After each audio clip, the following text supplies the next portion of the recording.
And wrapping it up here with Ohio State and Tennessee, number 8 seed Buckeyes against the number 9 seed Vols as it relates to the college football playoff seeding in the bracket. Ohio State, a juice 7.5-point favorite at Bet365, total of 46. It's worth noting that Tennessee right now at most sportsbooks, including Bet365, is the most popular underdog to A, cover, and B, win outright. For me, Adam, I look at the total at 46, and these defenses rank 1 and 2 in EPA per play allowed and success rate allowed nationally.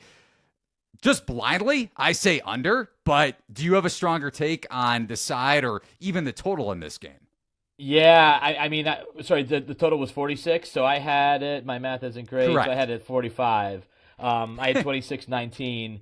Again, instant pick. I was pretty close. I think it could certainly be that or lower. I think the under is a good play here. Now we might see the Ohio State offense that we've all been waiting for, as far as the opening up the passing game and going downfield. Jeremiah Smith and others, basically all the things they didn't do in the Michigan game. But Tennessee's really talented, and they're very good in the front seven. And Ohio State, in talking to coaches that either have been there or are there, I don't think their offensive line is going to be right until next season with some of the injuries that they have. So I think Tennessee can really get after them with Tim Banks, the coordinator, who's done a tremendous job all season, finding different ways to pressure Will Howard, who has not been a very good big game quarterback this year. He struggled against Penn State with the turnovers, obviously struggled against Michigan as well. So if I'm Tim Banks, I'm heating up Will Howard and making him make some of those big plays to kind of beat me. But Tennessee has just not played well enough away from Knoxville to give me a lot of confidence. You saw what happened at Arkansas. You saw what happened down at Georgia. Again, better against Vanderbilt, certainly after a little bit of a shaky start, but I just don't see them going into Ohio Stadium. Now, if they can get up and that environment and the boos and all the angst around Ryan Day, maybe they can pull this off, but I have Ohio State winning this one by a touchdown. Brett Gibbons, Ryan Day stan over here, Buckeyes fan. What say you?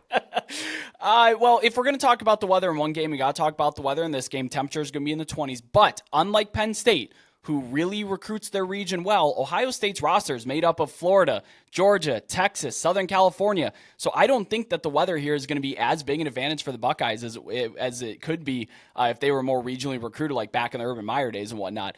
Of course, we talked about it. The Ohio State offensive line is beat up, and that Tennessee defensive line is very good. But Ohio State did have a little bit of success on the edge against Michigan, and that's where Tennessee's strength is. But inside, they couldn't get anything going, partially because they were running a second-string center and third-string guard at 2 potential first-round NFL draft picks in Michigan's defensive front. Tennessee simply doesn't have those 2 guys inside. I think it's going to be a little bit better. The number one thing for me, though, is where's Ohio State mentally? And that's not something we can really quantify. Tennessee doesn't wear maize and blue. And I do think that matters quite a bit. Even though they play like Michigan, they don't have the same colors and the fights. I know that's silly. People might turn us off right now. That's why we saved it for the end. But just look at the 22 season, how Ohio State played against Michigan that year versus Georgia. Probably, I argue they should have beaten Georgia, except for a couple of tough plays that went against them at the end of the year. But look, if Ohio State plays to their potential, they're probably going to win this game pretty comfortably. Tennessee does have an All-American defensive back, Jermon McCoy. He's going to match up with one Ohio State receiver. He's 6 foot tall, about $195, maybe 200 soaking wet. Jeremiah Smith is a lot larger than him. He's going to be able to at least have the size advantage, so maybe they'll put him on Emeka Egbuka. I'm interested to see what they do there.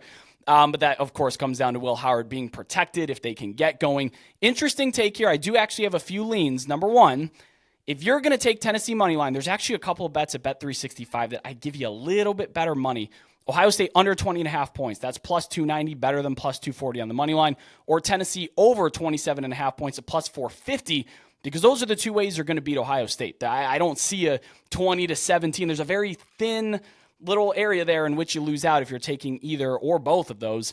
They're just better prices for what you're betting for. Now, if you're taking the Ohio State side, I'm betting Ohio State second half minus 4.5 at even money. Other considerations, Tennessee to win the first quarter at plus 300, win the first half at plus 220. Of course, I believe in this, and I've made money off of it this year. Ohio State starts very slowly. Yeah, you brought that up in the Indiana-Ohio State handicap. Really quickly, yes, no answer. Jeremiah Smith, over under 72.5 receiving yards at Bet365. Would you consider the over? No. Okay. Even with the size advantage, still. Yeah, I mean, I'm not betting on him to go 7 for 75. Like, it could be 4 for 40. It's tough. I need to see what Ohio State's doing. I just really do. Did that Michigan game ruin them, or is it really just hey, those guys aren't wearing maize and blue, we're going to go?